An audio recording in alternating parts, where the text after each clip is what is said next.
Hot off the heels of Fox McCloud's major Hollywood debut in the Super Mario Galaxy movie, and with rumors abound of a new Star Fox game in development for Nintendo Switch 2, I figured today would be the perfect opportunity for me to sit down and share my thoughts on what I want to see from the future of this franchise. Things I'd like to see in the next game, things I'd like to see them avoid for the next game, and also for me to sort of share my history with this franchise and why it means so much to me. So strap in, check your G diffusers, and let's touch base.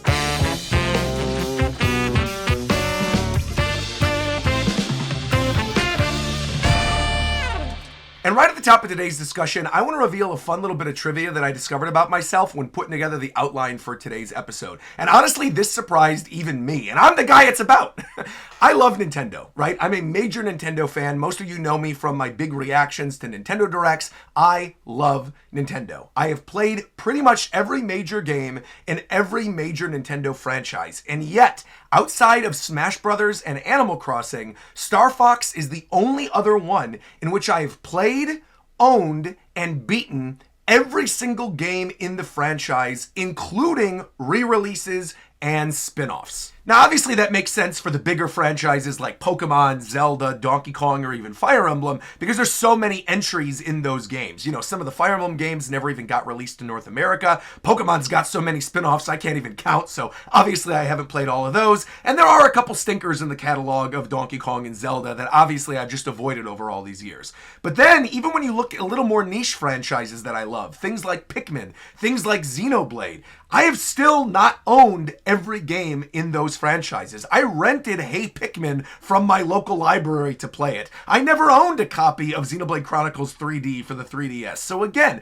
Star Fox is the only one in which I've played, owned, and beaten all of them. And the fact of the matter is, so many of my favorite video game memories are tied directly to this franchise. First off, Star Fox 64 is the only game, the only one, that I make a point to beat every single year, and I have done so since I was 9 years old. I remember vividly getting my N64 for Christmas 1998 with Banjo-Kazooie, and then looking for new games to play, and around my birthday in March of 1999, going to Family Video and renting Star Fox 64, loving it so much that then almost every month afterwards, I would go back and I would rent Star Fox 64 until my family finally bought it for me for a Christmas or birthday or whatever. I vividly remember around the time of Super Smash Bros. Melee being so excited that Wolf was potentially going to be a playable character because he was in that little snippet from the intro with Fox, and then running to my local Toys R Us to the magazine rack, opening up the player's guide, and then being even more excited when I saw that Wolf wasn't the character that got added this time around, but it was actually my favorite character from Star Fox, Falco. And then the following year, seeing him show up again as Fox's wingman in the final battle of Star Fox Adventures against Andross, who has a Caribbean accent for some reason, I don't know. But I love that game, right? I'm somebody who really likes Zelda games. And so imagine me as a 12-year-old kid finding out that there's a Zelda game that stars Fox and it still has all the weird, quirky humor of the other Star Fox games. Of course I ate it up. And even as a preteen, I didn't mind that they were doing something different with Adventures because I knew the true successor of Star Fox 64, Star Fox Assault, was on the way. I also vividly remember going to the GameCube demo kiosk in my local Sears in Lincoln Mall, and when my dad was at the hardware section, he dropped me off at the electronics section so I could play the demo for the game, and being absolutely blown away by it. The fully orchestrated soundtrack, the particle effects, the graphics that still hold up to this day, and all the multiplayer modes I just loved. And I know there's a lot of people that don't like the on-foot parts of Star Fox Assault and think they're a little clunky. I gotta be honest, I even liked those. I liked going through the Aperoid base. I liked the one where you're hopping in and out of the Landmaster. I just loved Star Fox Assault. And I actually think my love for Star Fox Assault is a big reason as to why I really fell out of love with Star Fox in the last decade or so. It's not because the franchise means any less to me. It's because what they were doing with the franchise no longer really represented what I think made it magical. You know, when you look at Star Fox Assault, for everything that they reference in Star Fox or Star Fox 64, for every song that they remix with the full orchestra, for every time they say do a barrel roll, they introduce something new to the table, right? For every Corneria remix, you have an arrangement like the Space Battleground. For every dual barrel roll, you've got a speech from Wolf like, when the time comes, comes, don't hesitate, just act, or he's a tough old hound dog, he'll live, right? Like they made new lines of dialogue that became iconic that were not just regurgitated lines from the original two games. Star Fox Assault knew that while Crystal and Tricky were somewhat controversial additions to the Star Fox canon, they were there. They didn't shy away from them. They said, how can we actually introduce these characters in a way that makes sense in Assault and continue on their story? And it introduced new characters like Panther, who ended up becoming fan favorites. Panther's one of my favorite additions to Star Wolf, and I hope that one day if we get Star Wolf again in another game, that Panther shows up and it's not the same regurgitated lineup from 64. I also loved that they picked up from the plot threads from Star Fox 64 with Andrew and with Pigma, right? Where you get that great boss fight with Pigma where you finally get your revenge against him after he's completely taken over from the Aperoids in a really iconic and epic sequence. I love the opening sequence of Star Fox Assault where you're fighting Andrew in the canyon and it's a remix of the classic Andross fight. But what does the game do? The game says, we're not going to do this all over again. We're going to try something new, and has Andrew get obliterated by the Aperoids. But what makes this point in Star Fox's history so unfortunate and so frustrating is though Star Fox Assault did so many things right, again, fully orchestrated epic soundtracks, amazing visual fidelity, new characters while still building upon the existing story that people liked, and incredible multiplayer components. Unfortunately, if you look at a map of the Star Fox franchise, Star Fox Assault is definitively where everything started to fall apart. Something that's important to note is Star Fox Assault was the first game in this franchise that did not break 1 million units sold worldwide. And unfortunately, every new mainline entry in Star Fox after that sold less than the game that came before it. Star Fox Command sold significantly less than Star Fox Assault 1 year later, despite being the fact that it was on a system that had a way bigger install base, and then Star Fox Zero sold even less than Star Fox Command. And what's sad and kind of funny about this, as somebody who is a diehard fan of the Star Fox games and who loves Star Fox Assault, is I can clearly see how Star Fox Assault's failures butterfly affected to get us to where we are today with this franchise. Because Star Fox Assault, when it was first being developed, was going to be a multiplayer only game. It was being developed with multiplayer in mind and was actually going to be on arcades. And then they shifted development later on to become what it ended up becoming when it got released. But ultimately, I could see how the higher ups at Nintendo saw Star Fox Assault's failure, saw that the multiplayer component, while people loved it, probably didn't end up selling the game the way they thought it was going to sell the game. Because at the time, you got to remember, Star Fox Assault was coming out at the height of the Halo games, right? They wanted something that was a split-screen, multiplayer, shooter-type game. This is the era in which they added multiplayer to Metroid Prime even, too, with Echoes. So again, Nintendo was trying everything. They saw multiplayer didn't work. They said, what direction could we take the next game? Well, we know people loved the new characters we added in Star Fox Assault, so why don't we build upon them for the story of the next game? You know what? That's a great idea, but hold on. If we end up focusing too much on the wrong character, the games are going to continue to not sell well. We really got to do something that future-proofs these games. I got a great idea. Let's make multiple soap opera endings that are all non-canon, and then once we decide what we want to do with the future of this franchise and see which one people like the most, that's where we'll continue the story for the next game. Great, throw some ideas at me for some of these non-canon endings. Well, let's have one where Panther is so suave that Crystal falls in love with him, she leaves Star Fox, joins Star Wolf, and then Fox becomes a drunk and joins the F-Zero Grand Prix. That's a great idea. Give me another non-canon ending. Okay, well, people love Slippy, right? Slippy's never annoying. Let's make 10 more Slippies. Let's have Slippy get married and have a bunch of Slippy kids. Yo, that's great. All right, give me another idea. All right, well, let's have it where Fox and Crystal have a kid, and then he makes a new Team Star Fox, and then Falco is now the Slippy. He's the old man on that crew. That's going to be great. And actually, while we're doing that, let's throw in there a whole thing with like Andross's grandkid or something. That game got crazy with the endings, and it just spiraled from there. But I'll tell you what, I would take 10 more Star Fox commands over one more Star Fox Zero. This is where things might get a little toxic and might get a little polarizing. I know you know me as Mr. Nintendo, the Nintendrone, the Nintendo shill. I love everything Nintendo ever puts out. Make my games $90. I love it. I'm telling you right now, I have never hated a video game more than I hated Star Fox Zero, and it is not for the reason that you think. Most people look at Star Fox Zero and complain about the controls, right? They go, oh, the controls are so bad and I had to get so used to them. If we're being completely 100% honest, after the first full playthrough of Star Fox Zero, you're probably going to be used to the controls and you'll probably get more enjoyment out of the control aspect of the game. That is not where Star Fox Zero failed. Star Fox Zero failed because if Star Fox Command took things in a way different direction, where things got way too crazy with way too many characters, Star Fox Zero literally tried to bring things back to zero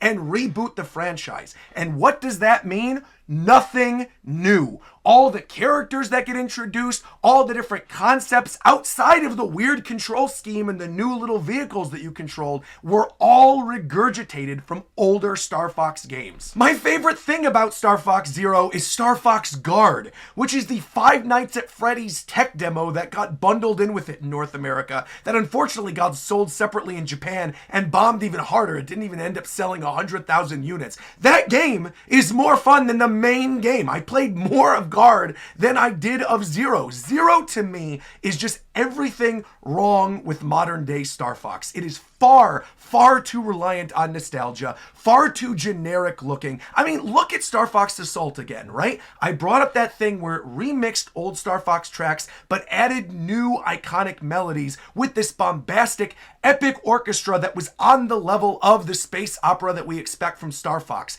Instead, we get MIDI orchestrations in Star Fox Zero that are subpar remixes of songs that we've heard remixed better in multiple Smash Brothers games since. And I could have forgiven the weird controls and I could have forgiven the subpar soundtrack, but I could not forgive the fact that this was our first Star Fox game on an HD Nintendo system. We were salivating at the idea at the time of what a Star Fox game could look like in HD, and instead they gave us the most bland, generic looking Star Fox possible. I could not believe when I demoed that game for the first time at E3 how lame it looked compared to Assault 10 years plus prior. And even then, if it had a good multiplayer component, maybe I would have played it more. Now, I will be fair to Star Fox Zero. It has local co-op for 2 players, and that is actually pretty fun if you're sitting down with someone who knows what they're doing and isn't also struggling with the controls.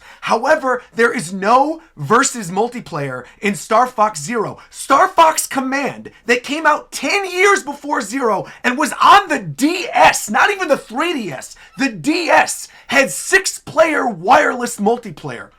What is going on there? I think even the biggest Star Fox Zero defenders and revisionist historians will agree that it's very easy to see why so many people did not click with Zero, and why so many people like myself, who were die-hard Star Fox fans, nearly completely lost interest in this franchise and also lost hope that we would ever get one that was going to be good ever again. But then, of course, 2 weeks ago, everything changed, and this conversation took a complete all-range mode somersault 180, in which we went from thinking we were never going to get a new Star Fox game ever again, to not only thinking we're going to get a new Star Fox game, but potentially now a Star Fox film as well. Randomly 2 weeks ago on a weekday morning, Nintendo drops a teaser poster for the Super Mario Galaxy movie, revealing that Fox McCloud of Star Fox is going to have a cameo, complete with a new design and voiced by Glenn Powell. We all thought this is going to be so cool. We can't wait to see him in maybe one scene of the movie. This is awesome that they're referencing Star Fox.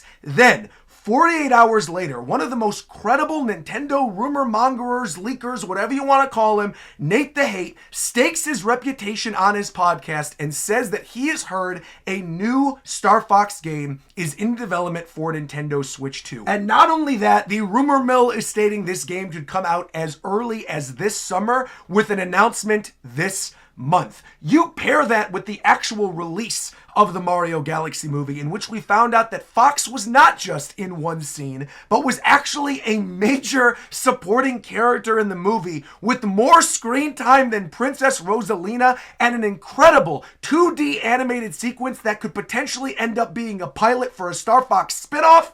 And that is where we are today, where now I can actually reasonably speculate on what a new Star Fox game for Switch 2 could be like. And look, I'm going to keep it 100. So long as this new game is not like Star Fox Zero, I will be happy. They could do literally anything with this new Star Fox game. It could be Star Fox 99, where you're dogfighting with 99 people. It could be an eShop exclusive small digital game with 1 2-hour-long arcade campaign. It could be, a new Star Fox Adventures. I really don't care. Just so long as it's not Zero, I will be content.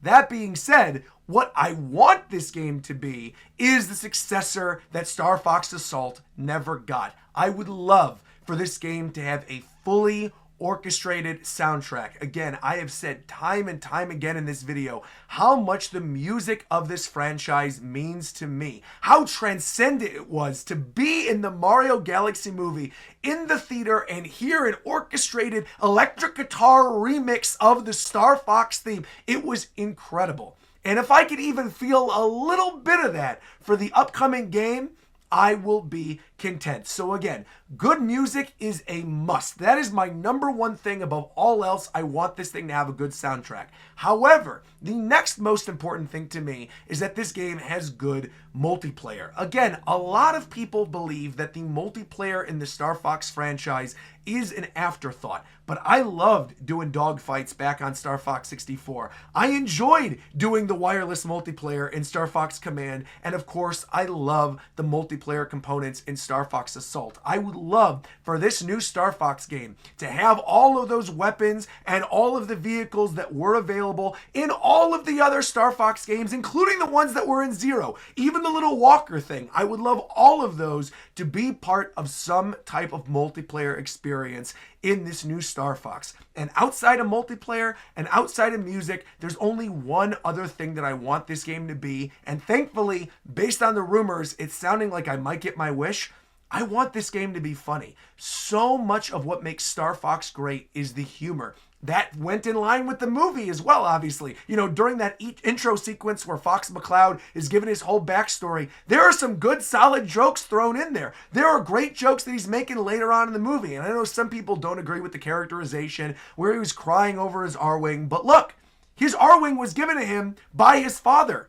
If that was the only remnant of your dead father, I'm pretty sure you'd be crying over the fact that R-Wing got messed up too. So again, I also did not mind the thing that people were saying he's money hungry in the Mario movie, right? He saw the gold coins that Toad gave him and he got, oh man, I'll do anything for money. Fox is a mercenary. This is the same character that in Star Fox 64 gave General Pepper such a big bill for his services that General Pepper goes, what? Give me some good banter with the rest of the Star Fox crew. Give me some new, iconic, corny lines that aren't just regurgitated Star Fox 64 quotes, and bring back some characters we haven't seen in a long time. I would love to see characters from the Assault Command era like Crystal and Panther interacting with characters from Star Fox 2 like Miyu and Faye. And last but certainly not least, I just want this game to look pretty. I know it's vain of me, but honestly, I was so turned off by the art style in Star Fox Zero and how bland it looked that I really just hope and pray that they do something cool with this new game's visual identity. Again, the signs are there that they're cooking up something special with Star Fox based on what we saw in this movie, and I don't really care what the characters look like. I don't care if they go back to that old, weird, puppet look from that original box art. I don't care if they go back to the Assault look where they look a little more realistic with some realistic fur, or if they go in a completely different direction with the art. I just don't want things to look sanitized. This isn't really something that I brought up that much in that whole discussion between Assault and Zero and what I liked and what I didn't like, but something else that I think Assault really had going for it that Zero didn't was the grittiness. This is also something that's very present in Star Fox 64, when you're on the planet with the train, when you're on Macbeth, or even when you're in that broken down space station where you're fighting the 3 giant monkey mechs that are flying through the sky. Things look dirty. and gritty and don't look perfect, and everything in Star Fox Zero just looked a little too clean. So I would like to see a little bit more of that grittiness, not in terms of tone, but in terms of the actual visual identity of the game. You know, going back to the Mario Galaxy movie, I think that 2D animated sequence had just the right amount of edge, right? Things were still saturated and colorful, but it looked a little, I don't know, like Cowboy Bebop or Space Dandy, and I do think that vibe is right if they're going in a new direction with Star Fox. And also, I am just genuinely interested in a good Star Fox story. It doesn't need to be too serious. It could be campy like Star Fox Assaults, that's fine, but I like going through the story of Star Fox. I like seeing what interactions these characters are going to have with other characters. Give me some new planets, right? Don't just regurgitate Cornerio or Titania. Like, give me something new, and I will be satisfied. You don't have to give me that much new, but give me something. And the last thing I'll say in terms of something I would be interested to see in this game, though it's obviously not nearly on the level of any of the other stuff that I brought up,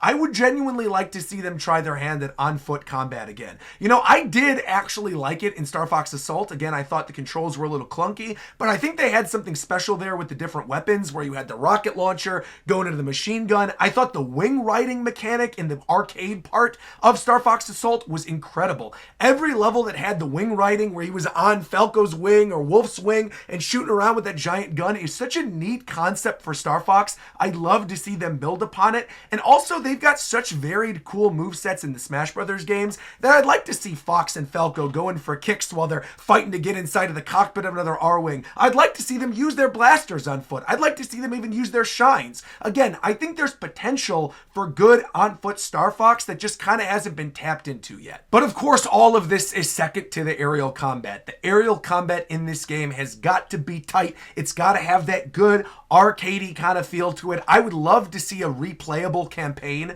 something that's maybe only like 5 or 6 hours long that you could hammer out in a live stream, but has multiple different routes where you go to different planets, very similar to Star Fox 64, though maybe a little longer than that game's campaign. But also, I wouldn't complain, because then I could sit down and beat Star Fox 64's campaign in a couple hours and I have a great time every time. So I don't know, good arcade campaign is something that I actually have the least worry they're going to achieve. I really do think I would be more concerned about the multiplayer and the look of the game and the music of the game than I would be about the arcade gameplay. I feel like that, no matter what, is going to be something they're going to have down pat for whatever this next game is going to be. And it's funny, sitting here just speculating on a potential new game has me so excited and so hopeful for the future of this franchise in a way that I genuinely never thought was possible again after Zero. I'm going to share a little anecdote with you. When I was at the preview for the Nintendo Museum back in 2023, you know, I was talking about all the different display cases that I saw, and up on that second floor of the museum, they have little dedicated displays for all of Nintendo's major franchises. There's a Mario one, a Zelda one, a Wario one, and there's a Star Fox one.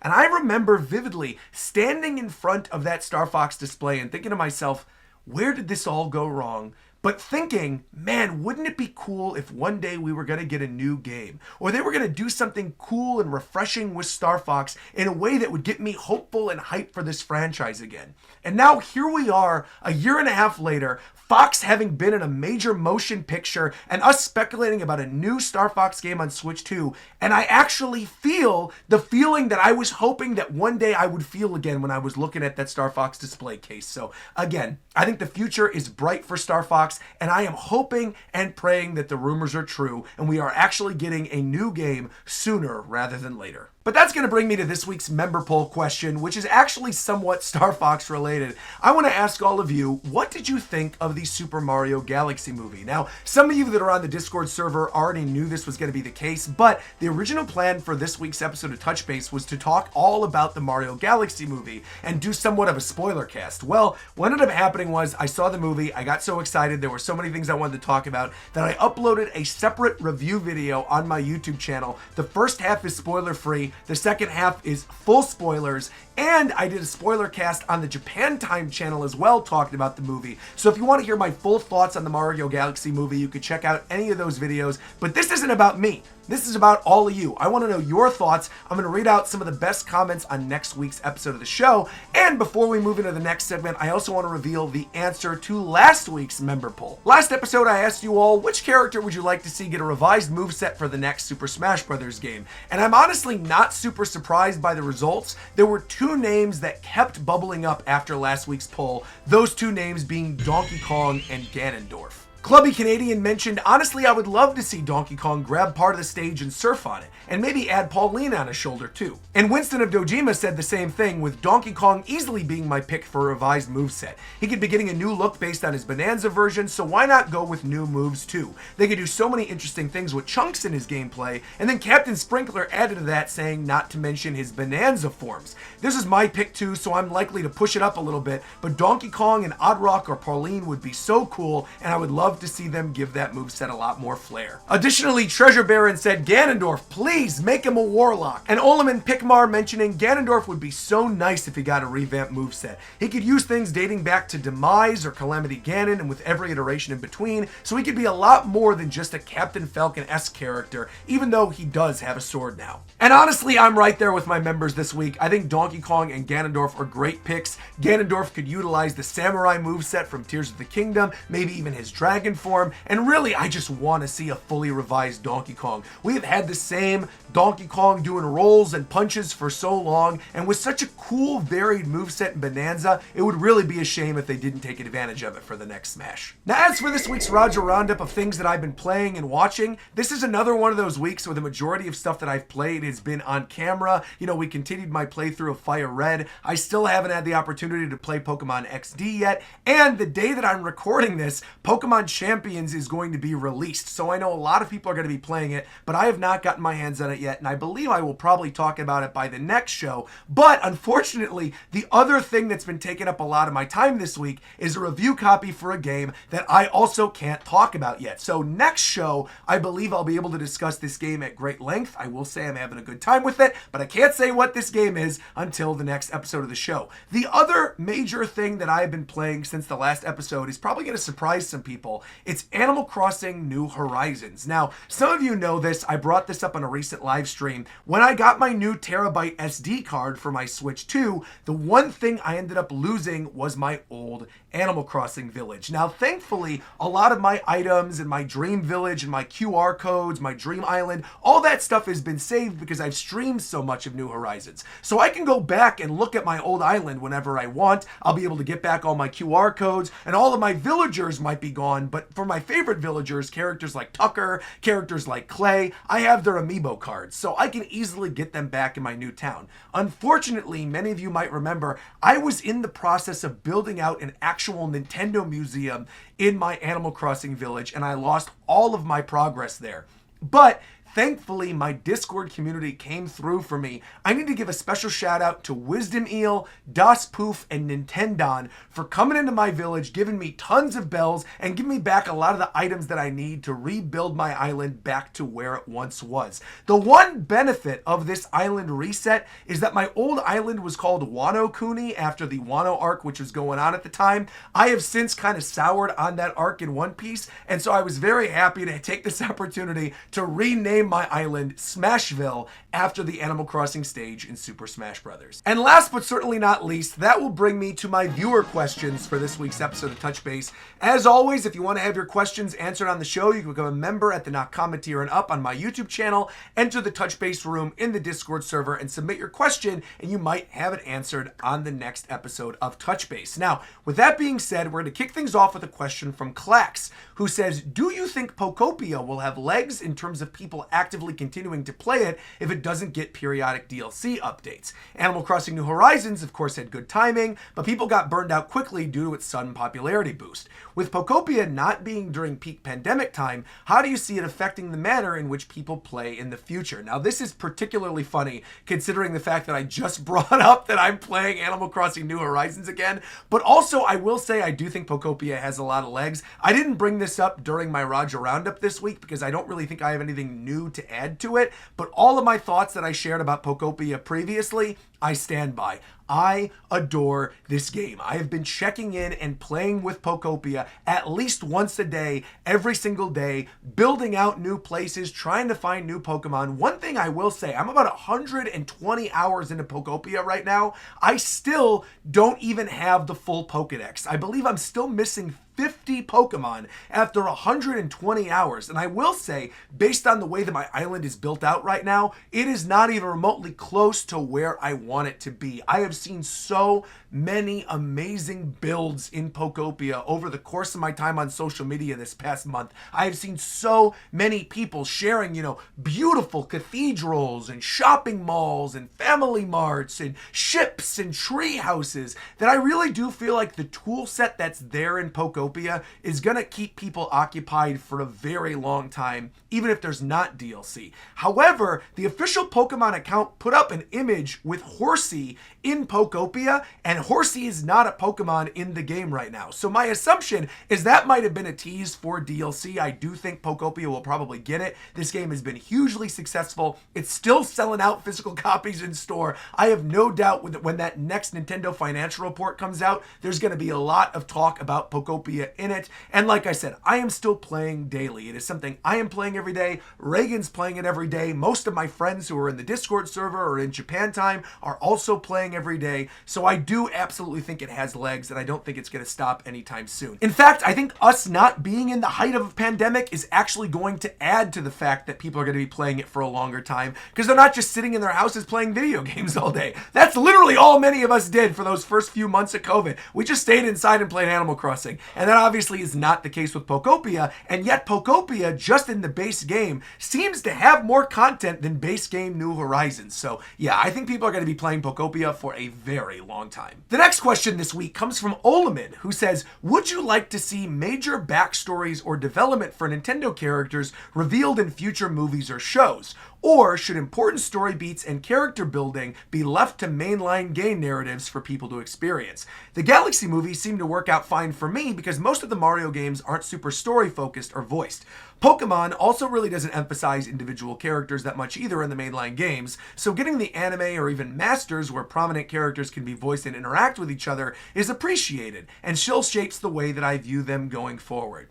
I will say this, I cannot really talk about this without spoiling something about the Mario movie, but I will just refer you to my spoiler review for the Super Mario Galaxy movie. There is something that is core to Mario's lore that gets revealed in that movie that I personally really liked, but I've also seen a lot of people not liking it all that much online. It seems to be relatively polarizing. I have no problem with it. I think if they want to flesh out some of these characters that don't really have deep lore in the games by giving them lore in the movies or TV shows or whatever, that's totally fine by me. However, if they end up trying to rewrite classic game stories, like say for example, we've got the Zelda movie coming out, right?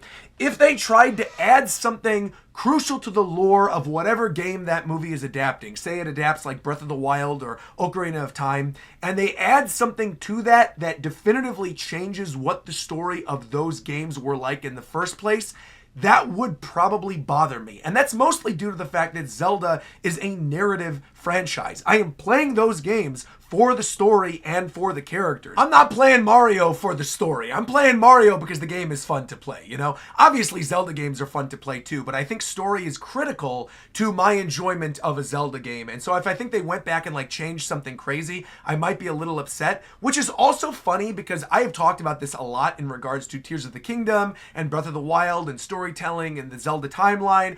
Obviously they retconned a lot of the older Zelda games to fit within the timeline, and then now with all the stuff going on with the Convergence timeline and Breath of the Wild and Tears of the Kingdom and all the stuff with the Zonai, they're kind of going back on that now too and changing some things up. But it doesn't bother me because I know they didn't really have a lot of that stuff in mind when they were making the older Zelda games. So if they're going back and changing things about the timeline as a whole, that doesn't bother me. But if they're changing things about the actual story of the game that they're adapting, that would be where I have an issue with it. And finally, the last question for this week's Touch Base comes from a longtime member Stefan Dog, who says, assuming the next Nintendo movie isn't Mario Movie 3, which IP do you think will be next for the big screen? With how successful both Mario films have been, I'm curious what other IP Nintendo would trust to deliver at the box office. If you were Illumination, what would your pick be for the next movie?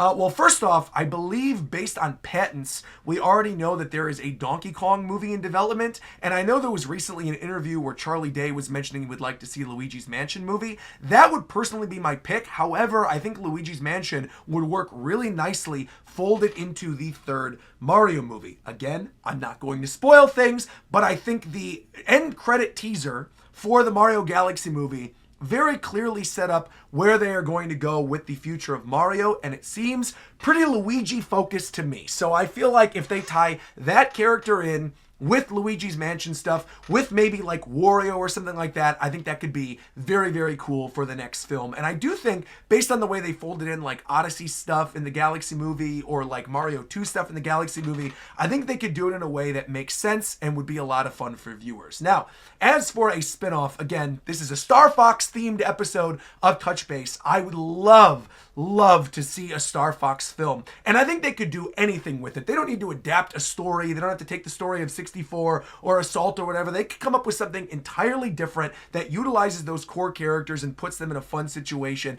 And I just love the idea of like a dog-fighting space adventure with Team Star Fox. I think that would work so well. And again, if they really do want to get Star Fox back in the limelight and loved by the mainstream, I think the best way to do that would be to make a Star Fox movie. But that'll do it for this week's episode of Touch Base with RogersBase. Thank you once again for listening and making it this far. Leave a like on this video if you liked anything I had to say. Leave a 5-star review on your podcast platform of choice if you're listening to this as a podcast. And I will be back in 2 weeks with the next episode of Touch Base. I actually don't know what the topic will be for the next episode. It really depends on what gets announced in the next couple weeks. Maybe we'll get that announcement of a Star Fox game. That would be amazing and give us something to talk about. Again, I am playing that other thing that I can't talk about just yet off camera. I might be able to do a featured review or something next week, but if you have any ideas for topics, let me know down in the comments below, because right now for this specific episode, I'm kind of at a loss for what I'm going to do 2 weeks from now. So let me know your thoughts on a topic for the next episode in the comments. Like, comment, subscribe, and until next time, I'll talk to you guys later. Nakama!